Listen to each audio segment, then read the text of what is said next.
Bongo Ben is back, people, and we're living the dream. So I was going to head to South Norfolk and a bit of Suffolk today, but I've checked out the weather and that's not happening. We're going to North Norfolk. So I booked the campsite last minute. They're charging me 30 quid for a grass pitch with no electric. I'm not overly happy on that, but we'll check it out. It might be a really nice site. They took a lot of information from me when booking. I have received a text message giving me the Wi-Fi code, so hopefully it'll be good. There's a beach nearby I want to check out and explore, so yeah, we'll see. Should be a good time. Hopefully it'll be a nice site. Let's roll.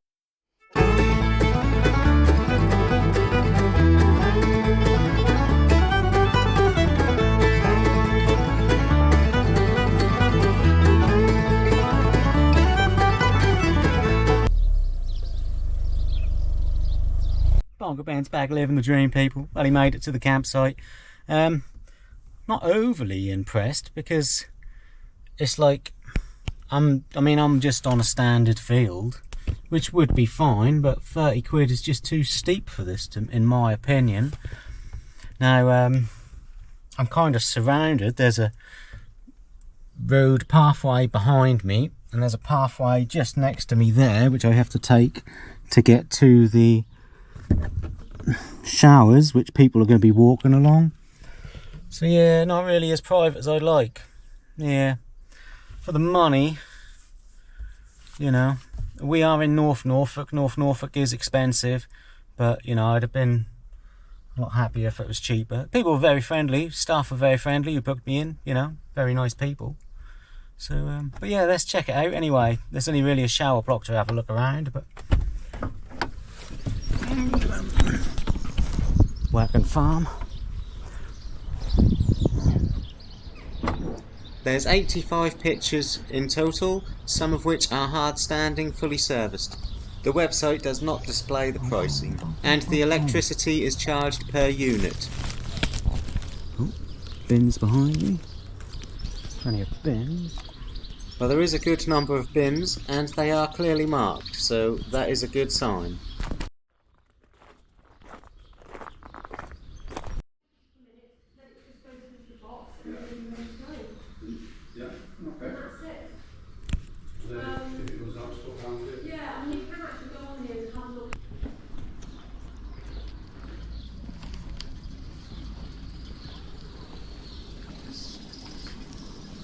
So the shower block is unisex and it does have heated floors, a couple of fridges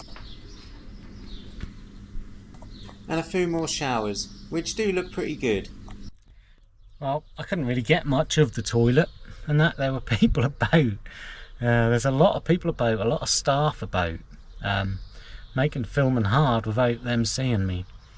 The laundry room was locked. Our toilet signs weren't overly clear whether it was a man or a woman. They did tell me which one were the men's when I arrived. Yeah, so everyone keep walking past there and they keep looking at my van, which is really annoying. I've just logged into the Wi-Fi and the Wi-Fi is very strong, very good, 3 bars, so you know, that is a plus. Anyway, it's enough of this rubbish. Let's get out there and check out the local area.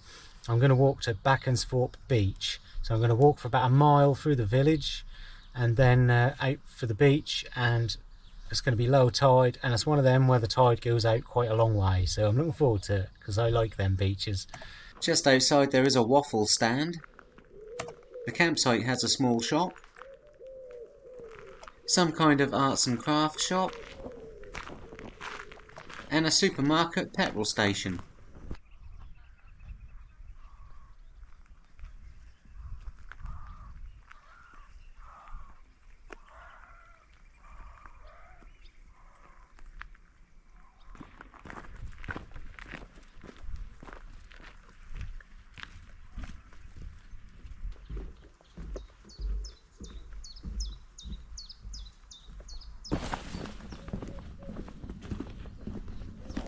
Well, be careful on the boardwalk, people.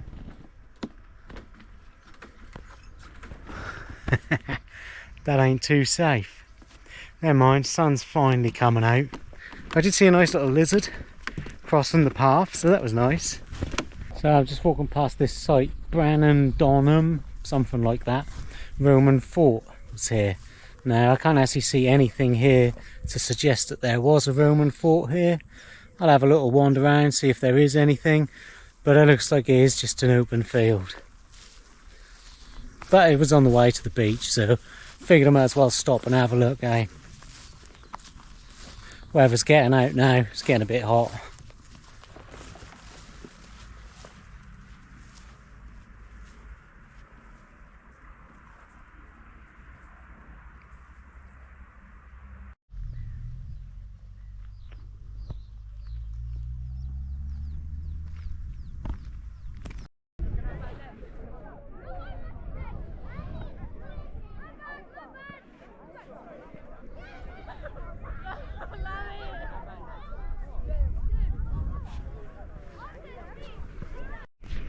Well, I made it to the beach. Now the tide don't look like it goes out quite as far as Wells and Stiffkey. Now we've still got a little while before the tide is still going out. We've still got another 3 hours of the tide going out. But yeah, it's a lot busier than I thought. I didn't think there'd be many people here. I didn't think this was a known sort of tourist spot. The beach right near the car park was absolutely full of people. And yeah, I'm having trouble getting away from people. And I don't like it. I come here to get away from people, but never mind, eh?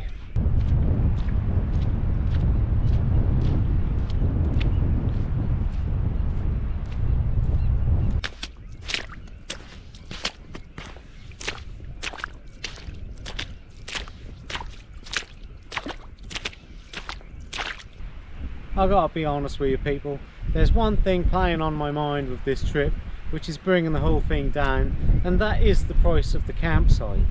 I don't understand why they think it's worth £30. I'm not trying to be mean, you know, I don't want to unnecessarily put someone's business down. It just don't sit right with me that it's £30 for me on the pitch I am on. Now, we're not in the high season as yet, we're sort of getting there. The school kids break up for summer holidays in about 2 weeks time, so yeah, we're near the middle of summer, but it's not real high season, you know. Now it does say on their website weekends has to be a 2-night stay, Friday to Saturday or Saturday to Sunday. Well, today's Sunday. Now I feel like I'm paying for 2 days and I'm here for 1. That doesn't say Sunday and Monday, so I shouldn't be, but I just can't get my head around why I'm paying £30 for the pitch, you know. And that is sort of letting the trip down. That is having a negative impact on me, because I've spent the past hour thinking, seriously, am I paying 30 quid for this? Now yeah, this is quite an up. Norfolk is generally a bit more expensive than the rest of Norfolk, but Stiffkey is not very far over there, nor is Wells. Now I stayed on that site in Stiffkey, it was £18, and in my eyes that was a better site than the site I'm on now, and it was £12 cheaper. You know, the site in Wells was £10. Now admittedly she charged me the price for the tents, single person in a tent, that's why it was £10. So I think it should have been 20, but maybe she was in a good mood, maybe she looked at me and was like, hey, he's a handsome bloke, do him a discount. I don't know. I mean, what do you think? Am I being a whinger or am I being reasonable? Let me know. So all that land behind me there that you can see, behind the little estuary, that's Scalt Head Island. That's an island, and it's owned by the National Trust, so no one can get to it, no one's allowed on it, I very much doubt, because you know what they're like. But yeah, that is a Norfolk island. We do have them, not many, but we do.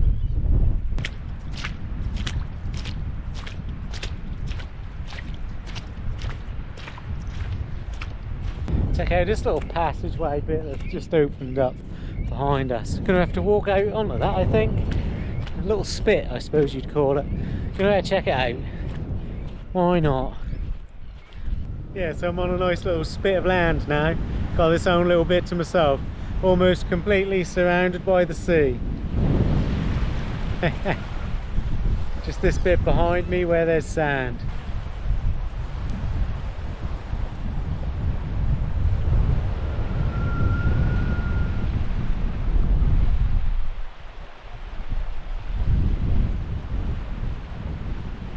That bit of land in the distance, far distance there, that is home. Once you get past home, you're then going into the wash, which is where you get towards Hunstanton, all the way down to King's Lynn.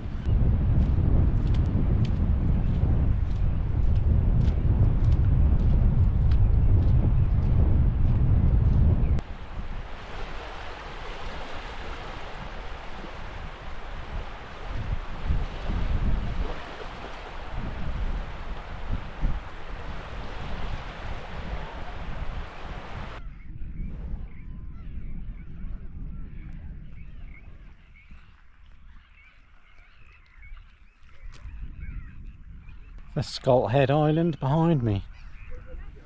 Looks like you can just walk to it, but you can't. I can see that water is actually quite deep. Yeah.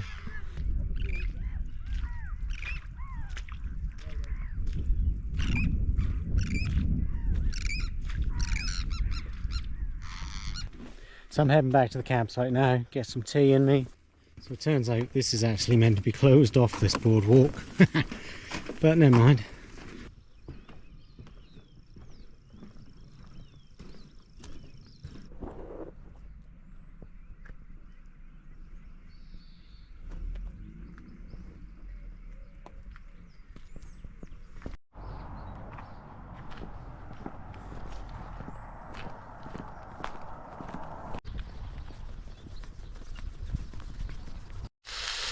So this is a pretty standard meal for me really, what I'd normally have at home. Minced beef, mushrooms, broccoli. I don't eat heart all the time, that's just a treat for when I'm out here.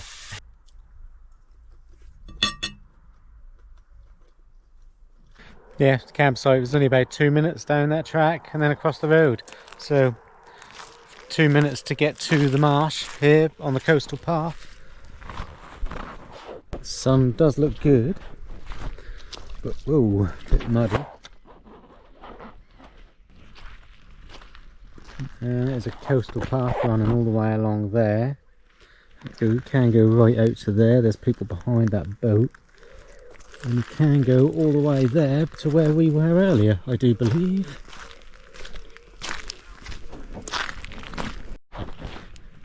Well, I think I was feeling a few specks of rain. And it's certainly raining over there in front of the sun.